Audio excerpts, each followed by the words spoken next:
What is the secret to unlocking your full potential? What makes your idols any different than you? How do you become the person you've always wanted to be in life?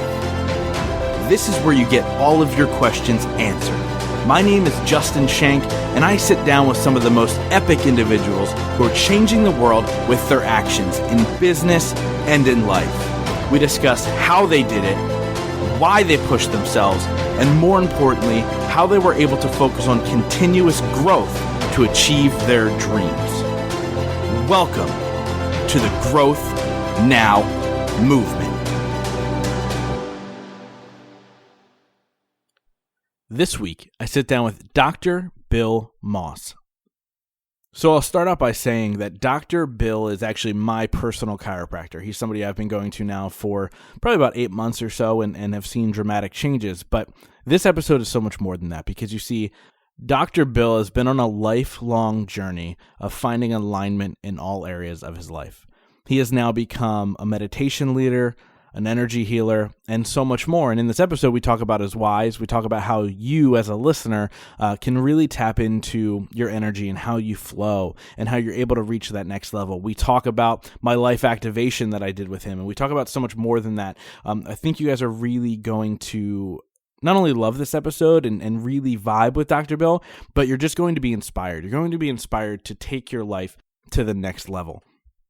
We talk about so much in this episode, but it's all things that you need to truly live in alignment, and you guys will see why. Now, before we dive into the meat and potatoes of the episode, I want to let you guys know that Growth Now Movement Live is getting closer and closer. The cool part is, as you get to know Dr. Bill in this episode, he's going to be leading a free guided meditation on Saturday morning at Growth Now Movement Live. So if you get a general admission, VIP, or mastery level ticket to the event, you get access to this meditation. And I can tell you, I'm somebody who has always said that I am not good at meditation. I always feel like my mind wanders. I can't sit still long enough to do it. I've gone to Dr. Bill's meditation classes on a regular basis since I started, and it's been a game changer even from the very beginning. It's the quickest 45 minutes of your life, but I can tell you this, it is life altering. So you want to make sure you grab your tickets to Growth Now Movement Live and take advantage of this free guided meditation by the incredible Dr. Bill Moss. You guys are going to love it. Head over to gnmlive.com and join us for the long day and a half epic entrepreneur event along with this guided meditation. Can't wait to see you guys there. Now, without further ado, let's get into the episode with Dr. Bill Moss. Dr. Bill, welcome to the show, man. Thanks for having me, Justin. Yeah, you know, it's funny because I've known you for, I think we figured out 5 or 6 years. It's got to be 5. If not, yeah. So we had met at what was it? Toastmasters. Yeah, Toastmasters. And I went to one meeting. I'm like, I'm joining. And I became a member, and I went to 2 more meetings, and I'm like, I'm done. And I never went back. But we then reconnected. So when we reconnected, that's when conversations started. And so to kind of give a backstory before we get into your story, 10 years ago I went to a chiropractor, and you're a chiropractor. Yeah. I went to a chiropractor, and it was a terrible experience. I hated it every single second of it. They didn't listen to me. I didn't feel any better. I didn't feel any progress. And I vowed to never go to a chiropractor again. Amen. And for whatever reason, you didn't sell me a thing. You didn't even really talk about, I knew you did something different. Yeah. But there was a draw for me to be like, okay, I need to do something. And part of it was probably my girlfriend nudging me, being like, you're so uncomfortable all the time. Go do something. Smart woman. But yeah, so I was like, okay, I got to give it a try. I'll give Dr. Bill a try. And everything has changed for me. And so I want to talk, let's start with the chiropractic thing. And then just to let everybody know that's listening, we're going to talk about some crazy stuff. We're going to go in 10,000 different directions, but I promise you that number one, it'll come all back around to one thing. And number two, they're going to get a lot from it. Why don't you take a second to talk about who Dr. Bill is today, and then we'll dive into the whys, the whens, the hows, and all that stuff. Man, okay. Dr. Bill is today, predominantly in this area and kind of in the circles I run, I'm known as a chiropractor, but more specifically an Upper Cervical Specific Chiropractor, which is a niche within the chiropractic profession. And you mentioned the word different, and that's kind of always been the way I looked at chiropractic. I entered into chiropractic through a very non-traditional way. I went there for pain the initial first time. That's how most people get there. But I got so much more on the other end, and that I had asthma, allergies, sinus infections. But I had debilitating panic attacks and anxiety while I was in college. I was going to be a student teacher, or I was going to be a teacher. And during my student teaching, right before it, I just like had this tremendous dizziness where my body felt like it was spinning out of control. My heart was legitimately racing at like 120 beats a minute. My blood pressure was 180 over 120. And I was like really spiraling out of control. Yeah. And when you're 22 years old and you end up I ended up at the emergency room. So when did this moment happen? Like, what was happening? So I remember the day very clearly that this happened. And I woke up to go to class, and this was the semester before my student teaching. And I'm walking to class, and I got coffee like I always did, and I'm sitting in that class. And if you've ever dealt with like a little anxiety, maybe a lot of anxiety, I just started like legitimately freaking out. Yeah. Because I like came home and I did the whole WebMD thing, and you start searching, and that just sets you off even more. I'm dying. Exactly. And I had some episodes of this during the whole fall. Like I was a distance runner, cross country runner. And so I was very in touch and in tune with the way I was performing, the way I was sleeping, the way my body was just like working. And I had some bouts of this after some workouts and races, and they just kind of went away, and it was fleeting, and I was like, oh, that was interesting. Right. But this day just felt different, and it lasted the entire day. I went to like the wellness center on campus, which is, they know what's going on. Yeah, it's like the school nurse, right? Yeah, so then I went to my trainer because I trusted him a lot more, and he just kind of gave me recommendations to rest and that sort of thing. But I went home, and I ended up going back, and I'll never forget the trainer took me to the hospital. They checked me in. They did all this blood test, all this stuff, because you're 22 years old and you show up with this type of symptoms. They think you're on speed, you're on drugs or anything. It's like a Tuesday afternoon. Right. So that was not my case.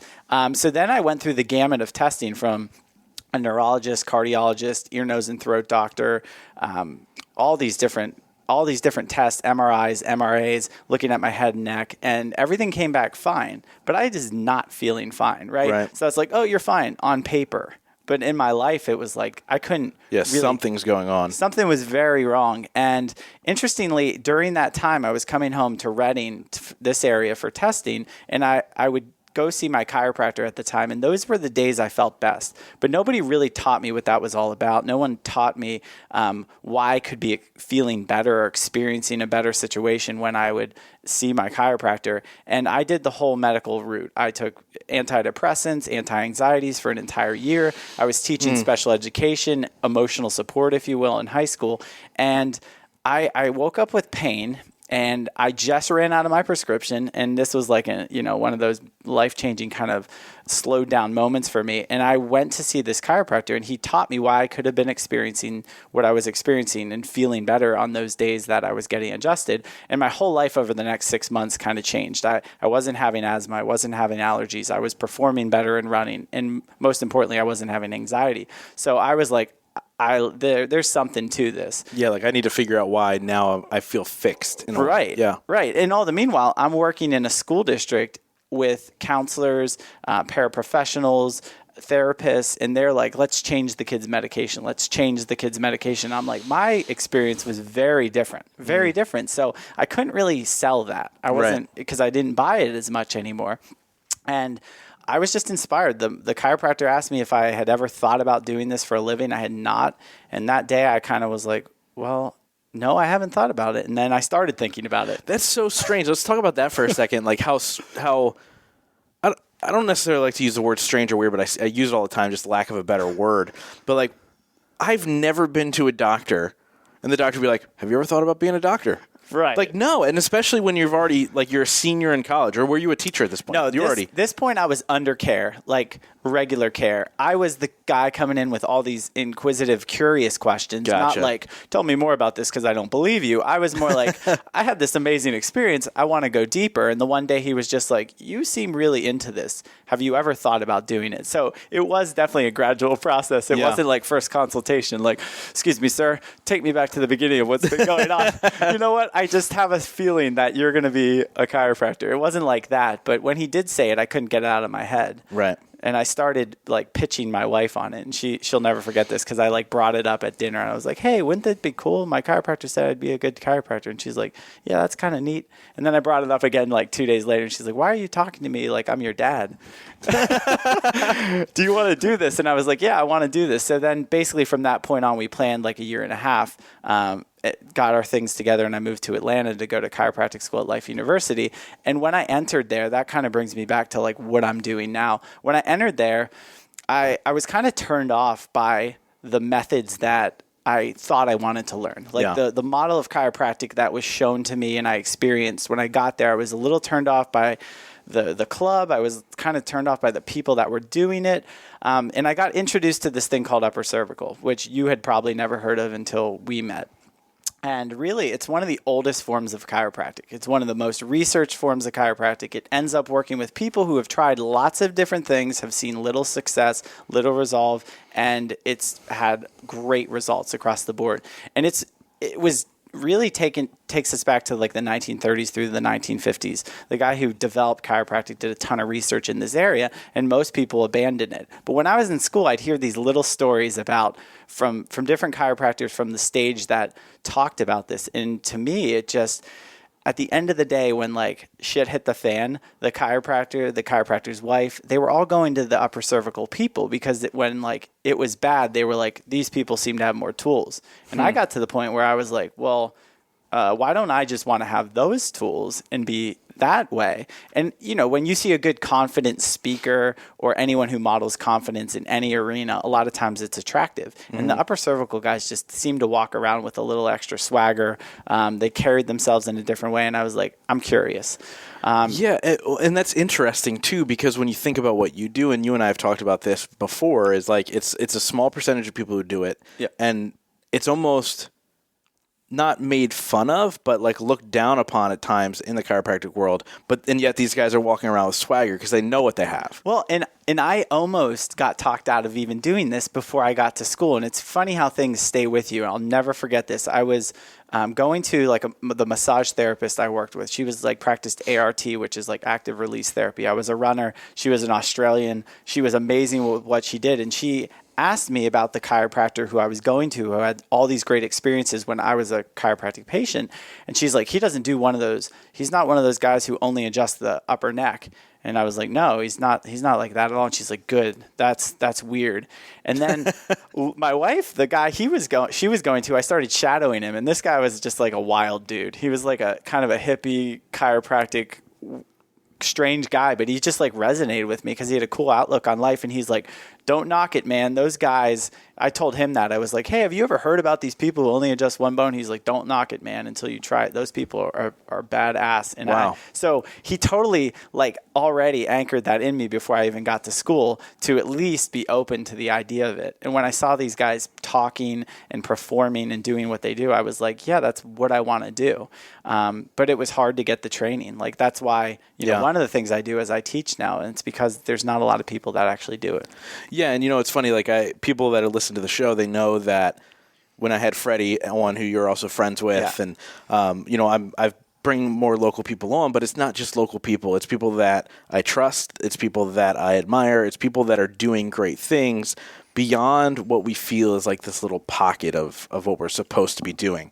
And I think the scariest part about life for most people is, oh, I'm a chiropractor, I live in that space, I'm just going to follow the protocol. Or, oh, you know, I'm a sales guy in my former life, I'm a sales guy, I'm just going to continue to be a sales guy, I'll sell more to make more money. Or, you know, Freddie, I'm just going to create a website and I'm just going to stick to that. Like, no, there's so much more when you start to think outside of the box, and you're somebody like, oh, you go, oh yeah, I teach it now. Well, no, you teach it all over the world. Like you were just in London and all these things. And I say that because you're somebody who owns the space due to the fact that you have put in the work, and now you've helped so many people. Like we were just before I hit record, we were talking about somebody who would drive from New Jersey twice a week for these adjustments because of the effect that it has on them. So what has that kind of been like to watch the progression and the change in these people that you're helping?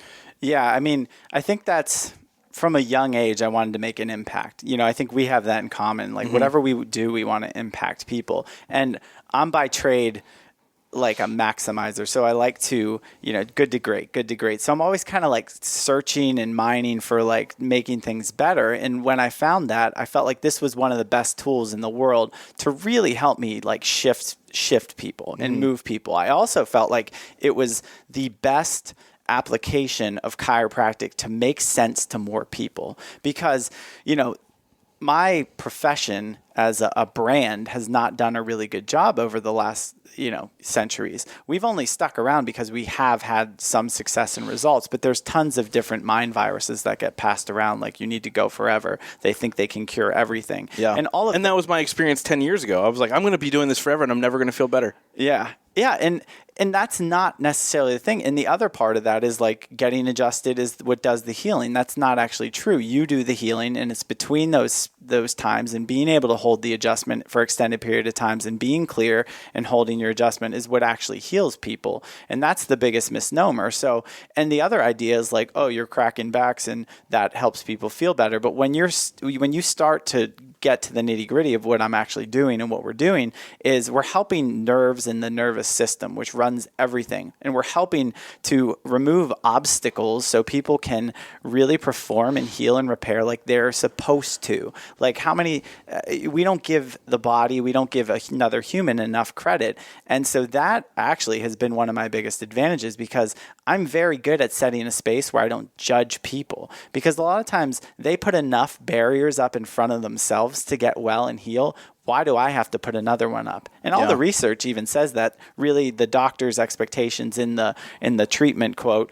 matter. So that's even more important if you want to be research based and not putting so many barriers in front of your clients, because they just don't need to be there. And that's really what's helped me and make an impact and help people heal. Now I get to the point having an associate who gets to reflect everything back to me, is she gets to see me expect things. And she also gets to see me like bust through people's stuff. Because some people, let's just be honest, they don't want to change and they actually don't want to get well. Right.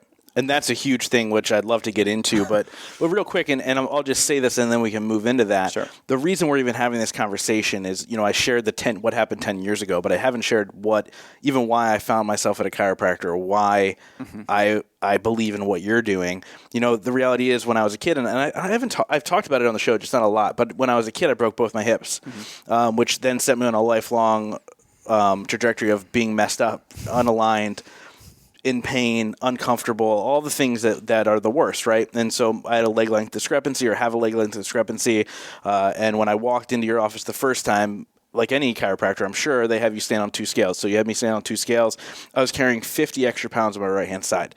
That's going to throw off a lot. Totally. And it would. And I encourage people to go to my YouTube channel and look up the interview that I did with Sean Stevenson, who he just passed away, unfortunately. But if they look at that interview and watch me, I twitch, I can't sit still. People would think that I had Tourette's because I was so uncomfortable all the time. I was constantly adjusting and trying to be comfortable, and people can't see me now, but you can. I'm shaking my body, being all weird. But I don't do that anymore. And by the time, I think it was my 3rd week here after my 6th adjustment, which I don't even come twice a week anymore, but after my 6th adjustment, I stood back on those scales and I was only carrying 4 extra pounds on my right-hand side. You can't argue that. Right. That's just, all of these are facts. And so I'm also thinking clear. I'm sleeping better. My communication skills have gone through the roof, because when everything's aligned, and you talked about the nervous system, when that's running, everything starts to fall into place. It's just unreal how much this little adjustment has done for me over time. And it's only been 2 months, 3 months, something Probably like that. Right around something there. like that. Yeah. But it's been absolutely wild. But you talk about these people who come in here, and I think this is an important message for people that listen to my show. You talk about these people who come in here and they don't want to get better. What is that? Why do you think people have that mindset? Man, that's such a deep question.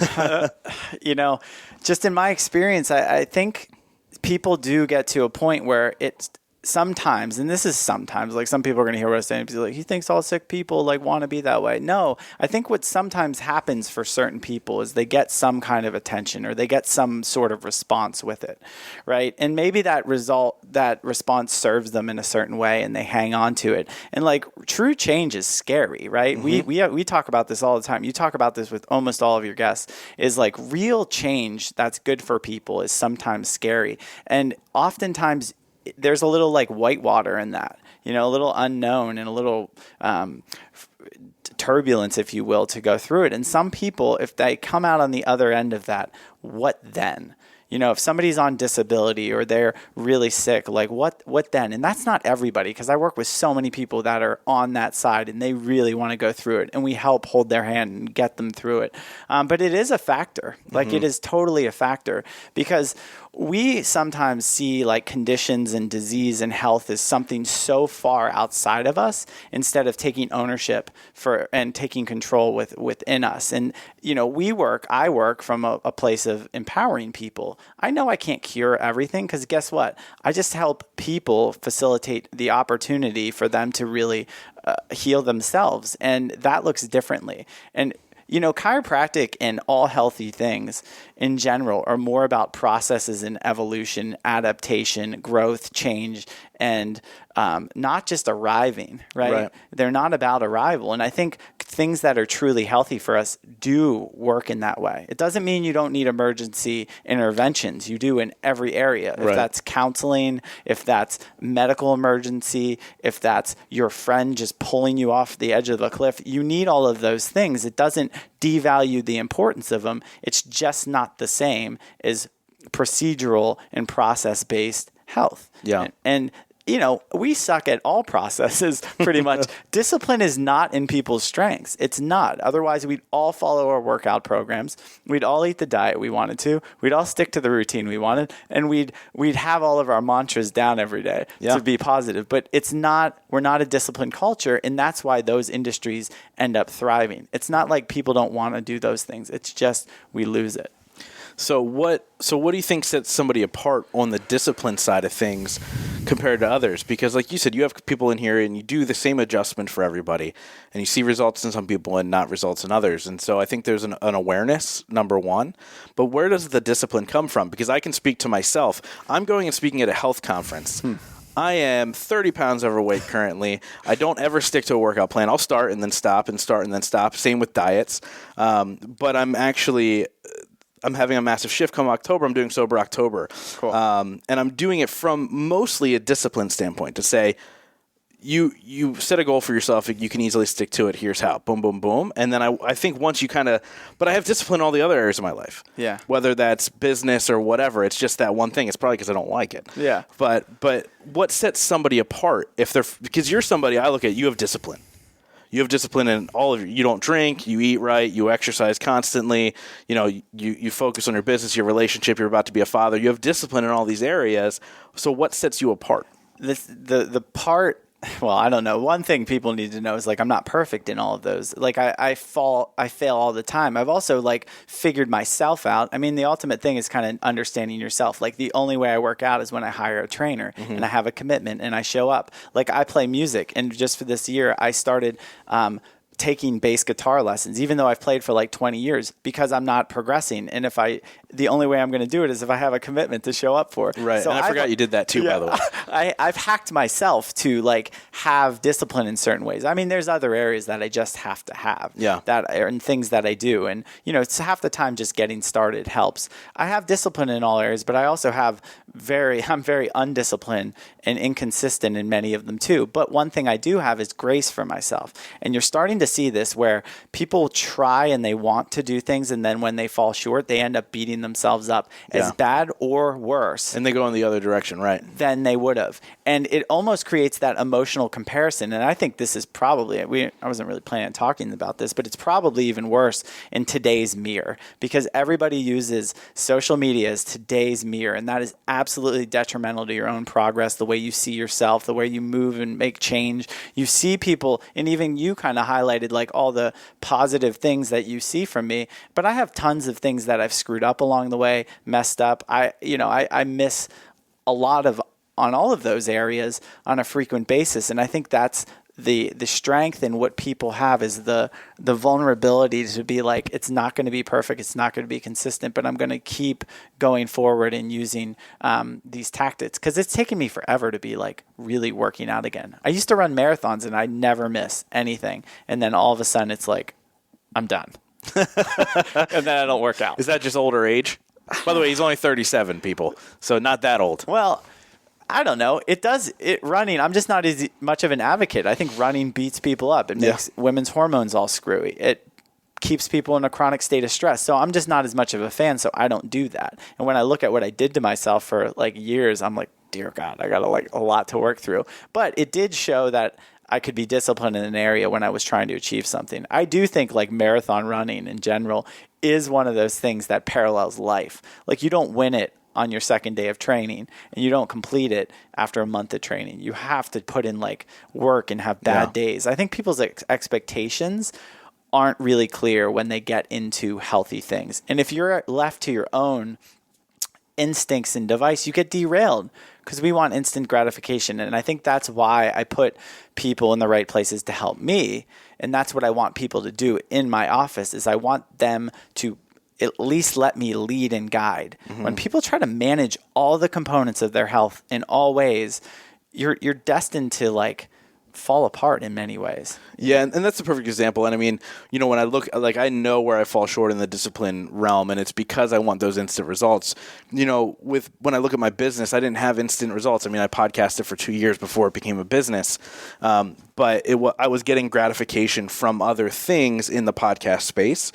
Whereas, like, if I work out, or try to learn an instrument or whatever, like I got a bass guitar for my 16th Christmas, or I was 16 years old or whatever. Awesome. And I think I took 3 lessons and I quit because I'm not good enough yet. So I'm a very much instant gratification person, and that's part of this for me, and I've realized this recently, is challenges for me.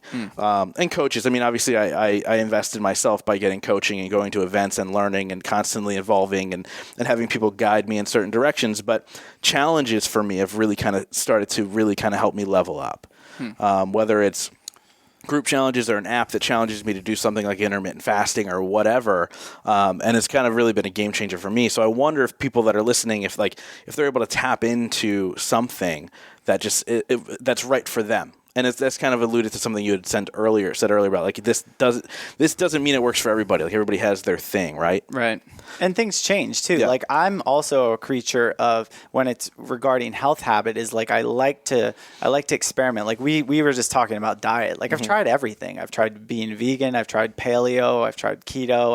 I've tried these things, and like, you're never the same. Like, in 7 years, you have a different physical structure. Right. So you have different energetic needs. Like, so maybe there isn't one right thing all the time, right? So life isn't so linear. So I try in all of my healthy things to just have some form of plan in those areas, if you will, going forward. Yeah, I like the 7-year cycle thing too, because I mean, that's everything. Yeah. Like your allergies, how your hair grows. Like, it's so weird. Yeah. How, like, somebody had mentioned that to me years ago, and I started to pay attention. And I was like, oh my God. Yeah. Like, it does really shift every 7 years. But anyway, you had finally said the word that I wanted to kind of go in a different direction really quick. And you had said we have different energetic needs. Mm-hmm. And this is something that you have researched, dove into, and now guide people through as part of your business. I don't want to say it's on the side. It's part of your business. Yeah. So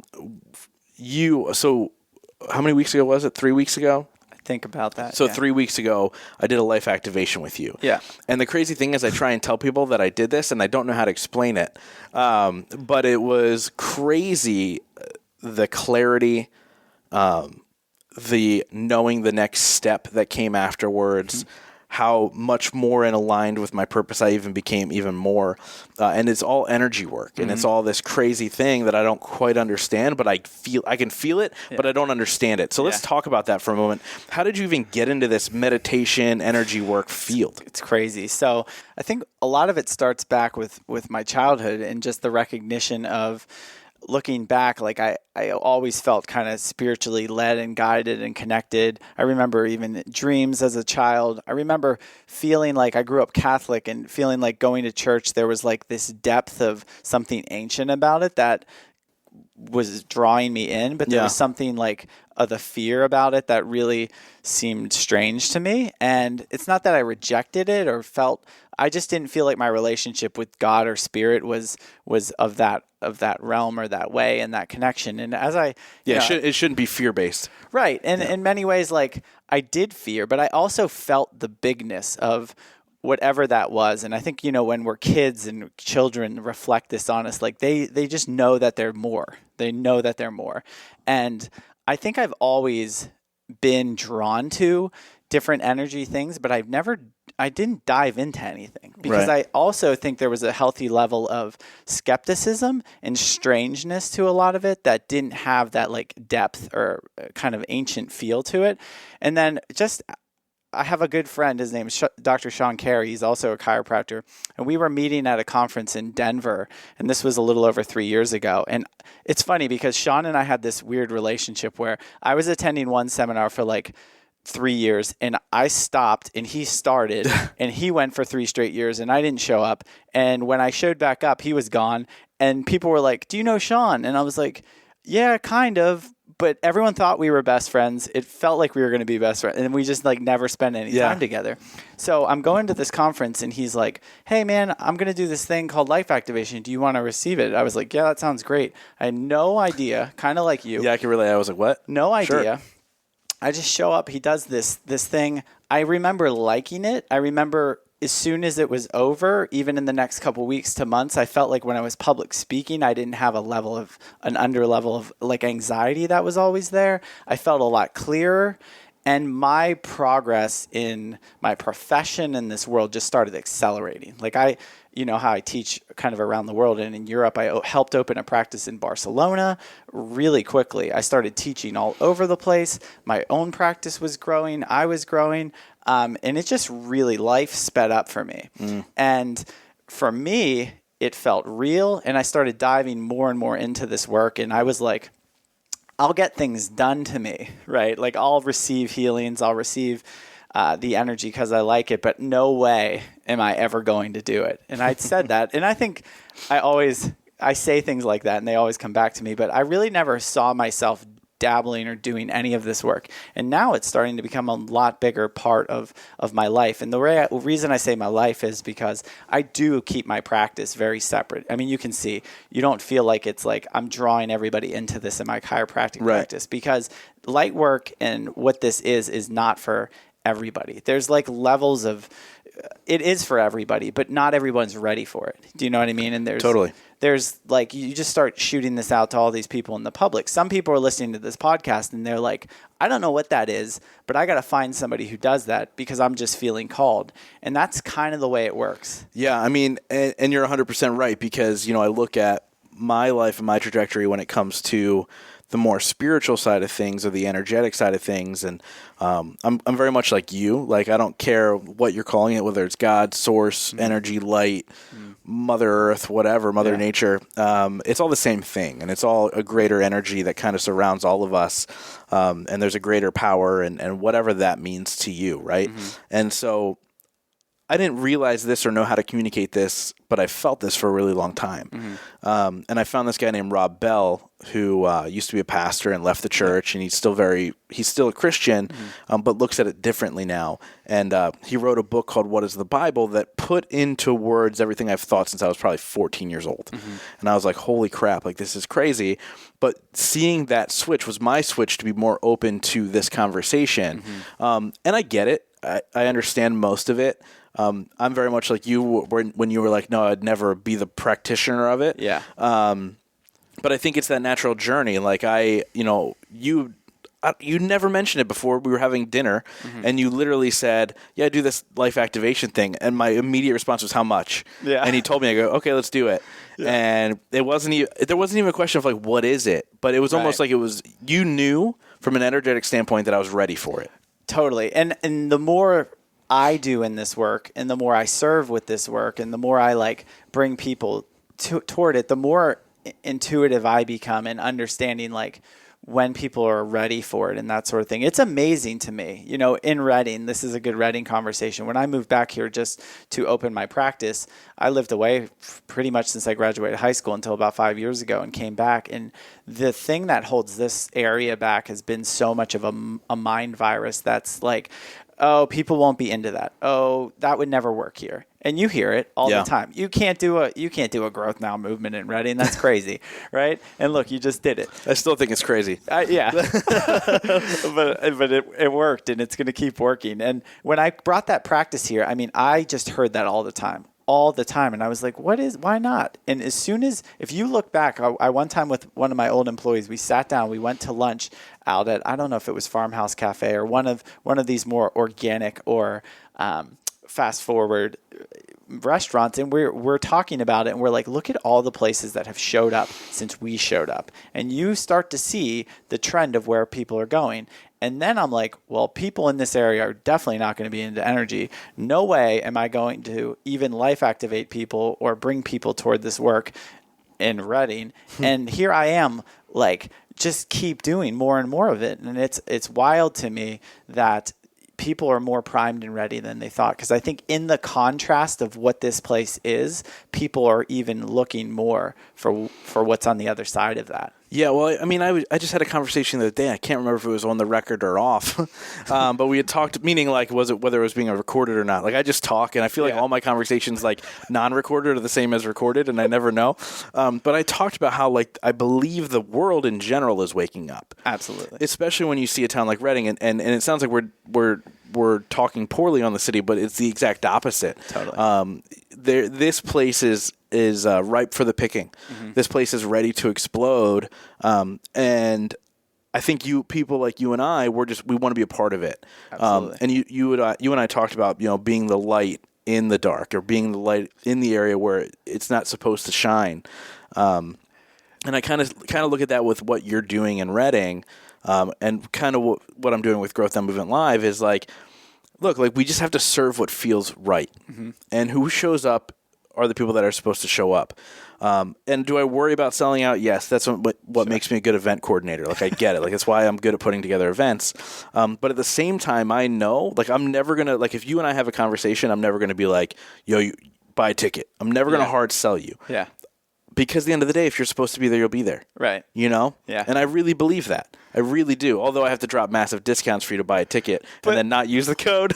I love it. Well, there's a lesson in that too. I was like, if I hit pay on the thing, maybe it'll give me the code, and I just bought it at full price. And I felt really good about buying it at full price regardless, because I also believe that, it's a worthwhile event for sure for people who didn't go and weren't be there. I mean, I know just certain speakers hit you in a certain way. And I think what you're doing with that is really good. And what you have to, like, this is the way I view health. This is the way, when people even talk about life activation, you can't describe it, right? And a lot of times the results you have with any type of thing, it's sometimes hard to describe, but the fruits are yours, mm-hmm. right? They're no one else's. And at one point we got talked out of judging our fruits and like really using that as the mirror of like, is this working? And if Reading's looking at, is this working? Regardless of how many people are passing around this place won't buy it. If you sit down and record what's been going on in the last 5 years, this area is changing. Mm-hmm. Regardless if you like it or not, it is waking up, it's changing, it's shifting. There's more people coming here to bring something, to do something, and it's really favorable. So if we're judging it by our fruits as opposed to what's been passed around, it looks a little bit different. And that's kind of what we do with this. It's like you get the life activation and you're like, I can't describe this to anybody. Well, no, of course you can't. I've tried like 10 times. But you can describe what's happening for you and how you are experiencing it. Mm-hmm. And most people end up just seeing their world in a different way, because when life comes in, you can navigate through it. Yeah. Right? That's the difference. Is before you were like, well, I can't see it. If you can see it, you can own it, and then you can change it. Yeah. And so let's talk to that really quick. And I think, again, you came here, you started the Keystone Specific Chiropractics. I decided to hold my event here. Mm-hmm. What would you say to somebody who is using location or circumstance to kind of dictate what they're deciding to do? Man, I mean, it's definitely part of it, right? Location. But right. For me, I saw all of the opportunities for this place. So I think within whatever you're doing, if you can't see the opportunities in the area that you're going to be in or the place you're starting something, you just can't do it. And there were multiple pieces of that. Like, I'm a person who just like acts. Right. Like, I see something and I go for it. And that's gotten me into trouble in times. But when I was looking for even my space, my office, it took me I looked at 18 places before I found anything. Wow. And even this one, I saw the sign on the front. It said 3,700 square feet. And I was like, no way can I afford that. No way do I need that much space. And my wife's like, just call and talk to them. And, she's always been the person that like got me to do the thing I didn't Right. think I could do. And I did. And they wanted a reasonable rate, and it worked out. So I think if you can't see it, the potential in where you are or what you're doing, it's going to be hard. But if you're also not looking for it, it's even going to be harder. Yeah. And I think for me, like I looked at it, I think Growth Now Movement Live worked here because it wasn't supposed to work here. Mm-hmm. And so I use that, not to my advantage, but I use that in the truth. Like, the truth is, this shouldn't be happening. And you're all here because it shouldn't be happening, and you all want to be part of something that shouldn't be happening. You know, this is like, there's this huge concept. Like, we talk about this a lot of times in just my chiropractic circles, because everyone's a bunch of granola people, right? But like, everybody wants to go to Colorado for like the longest time. I want to go to Boulder. I want to practice there. I want to do this. And then they get there and they start practicing. They're like, everybody has their own thing that they do. Well, I do the oils over here. Okay, well, I have this therapy. I do this type of chiropractic. I do this thing. And everybody has their healthy package, and they're less open to maybe what you have to offer. When we create a huge contrast here, it gives people like more big time decisions that are more black and white. And there's less options of everything, but there's options of pretty much small amounts, everything we would ever need. Yeah. So I think that helps. I think Redding's positioned well in that regard, because it does create this crazy contrast. We are not like California here. We are not.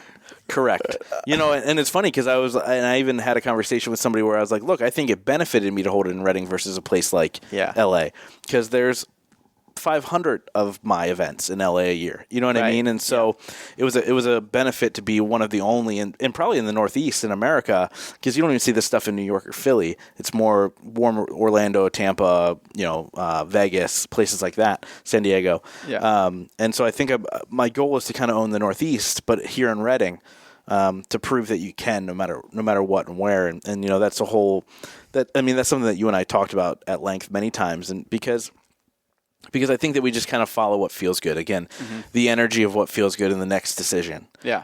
In the next conversation. And, as I see my speakers evolve for Growth and Movement Life too, and evolve meaning, like, I just had a conversation the other day where I go, I need this woman to speak at my event. It's not even about that's who I had planned. It's not even about that's who I had conversations with. I'm like, this is what needs to happen because that's energetically, that's what feels right. And that we'd say, oh, that's following your gut or whatever, but there's definitely a deeper level to that. Absolutely. So what's your take on that? Because you've dove deep into that. I mean, let's go back to the energy. Yeah. Like, what is that? What does that actually mean? Oh, man. I mean, so what does that actually mean? I mean, I think that's where it gets cloudy for people is we don't practice the technique of discernment. Right? What is that higher voice? What is that higher calling? And what is our ego? You have to start to understand that, and you have to start to be able to discern between two, so you know where you're acting from. Right. And what it's, because some things we act on our ego aren't actually good for us. I mean, I did that for years, like follow, the purple squirrel, the shiny thing, and all of that. I think I'm able to make a lot more progress now because I can discern from what is truly good for me, what is of the highest good for myself and others, and what is it that I'm just chasing for the love of other things. Because, one of my mentors, Jordan, in this work, he always says, happiness is ghetto joy. Right?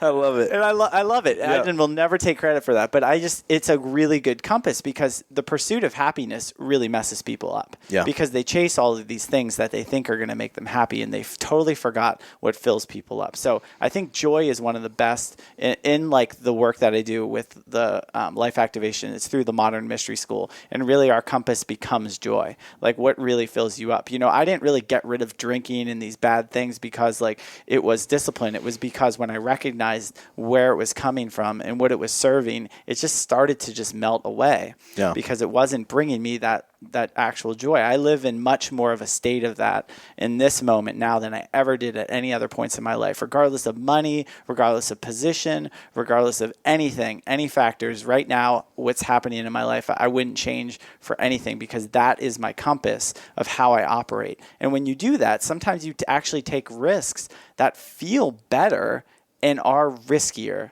but the reward on the other side, because it is in the right direction, is even more fruitful. Yeah.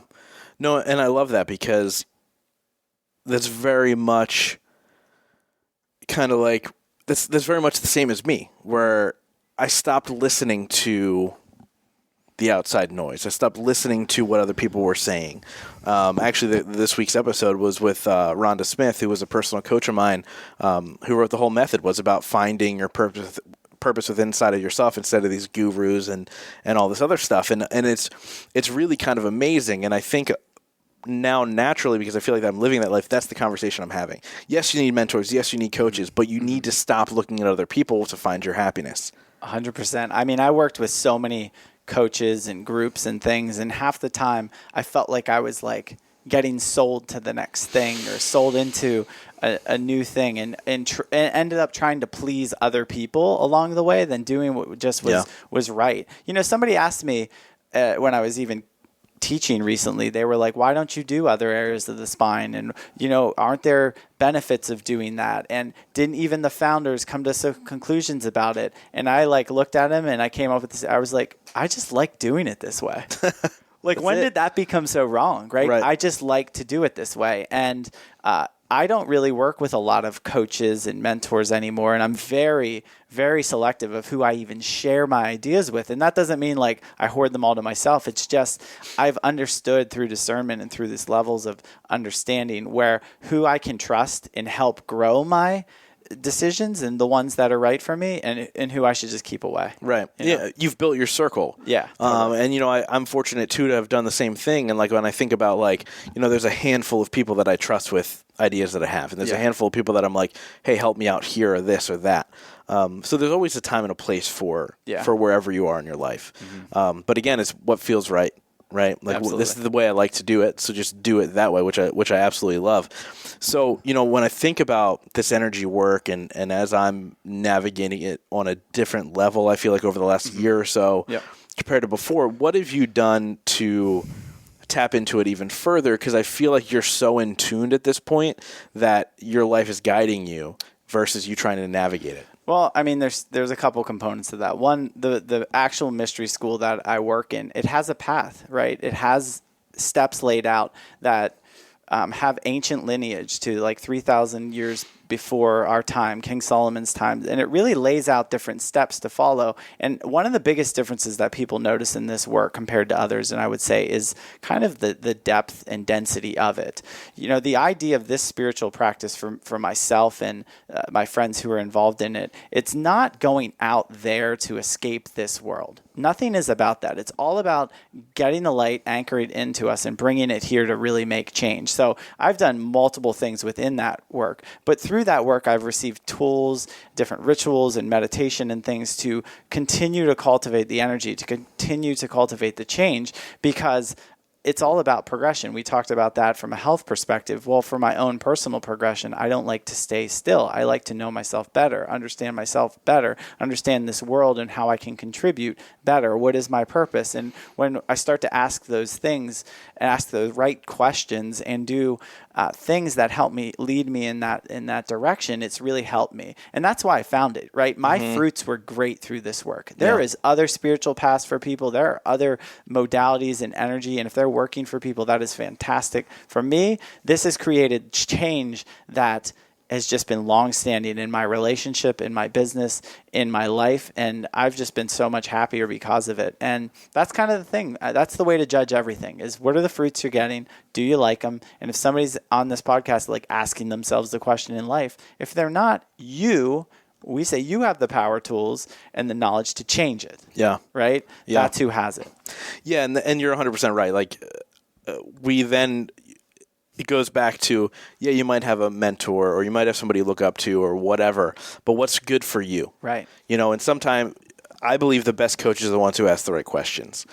There are too many people who say, no, go do it this way, because they took a course or they bought the book or they are certified in something. And it's kind of a crazy world we live in now, especially in my world. And I don't know how into it you are with this, but like the online space is filled with bozos and fakes and all these people. So you have to be really aware of who you're listening to and kind of how that's guiding you. But you had mentioned meditation, and I know you do guided meditations, but what is meditation? How long have you been practicing meditation? What has it done for you? Man, I've been, I would say, honestly practicing meditation for probably 4 years, fairly consistently. I was trained in transcendental meditation, which is a super popular form And so I learned that. And then through the mystery school, there's tons of different meditations that I've learned. I now teach what's called Max Meditation System, which is kind of a combination. It's almost like a highlight reel of all the best. Like these are the multiple best forms of meditation that kind of takes you on that journey. It's super impactful. I mean, amongst all the noise, we need more quiet. And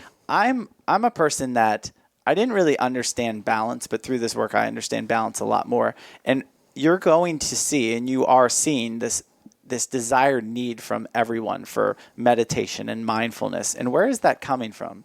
And just my observation of the world, I think a lot of it's coming from the fact that we are so bombarded with information and connection and stimulation that it's creating that other side where people are like, I need to get away. I need to center. I need to do these things. And the more we have that, we're trying to bring balance back. And those are the tools that do it. Like, I'm not going to escape this world. In fact, I love this world. Like I enjoy being here in the physical and doing all the things that are required. But the meditation really helps you kind of protect yourself. I heard a podcast. I can't remember who said this, but he described the tools that you use to get ready for your day. And they're like a pressurized soda can. Right? So you wake up in the morning, and if you kick a soda can that's full and sealed, it may dent a little, but it's still pressurized and full. Where most people get up, they open the soda, they pour it out, and then they get kicked around like an empty can the rest of the day. Right. And I think that's why those tools are so important. I think it's I forget what book it is. I'll get it to you. But. Yeah. So, I love that you teach meditation. I understand the importance. I always say that I'm not good at it, which I know is an excuse. I get all of that. Yeah. I'm not the best at shutting things off. Yeah. I am the empty soda can. Yeah. I know this for a fact. It's something that I truly need to focus on more. And I've practiced it again, when we talk about discipline in pockets of my life, where I've almost kind of created my own 10-minute meditation practices just to escape and shut off. And I'd like to go a little bit deeper. Now, I also like to put people on the spot on my podcast. Okay. And one thing I'd like to add to Growth and Movement Live 2020 is a guided meditation on Saturday morning before the event kicks off. And if you're going to be in town, I'd love for you to be the person to guide that meditation. Okay.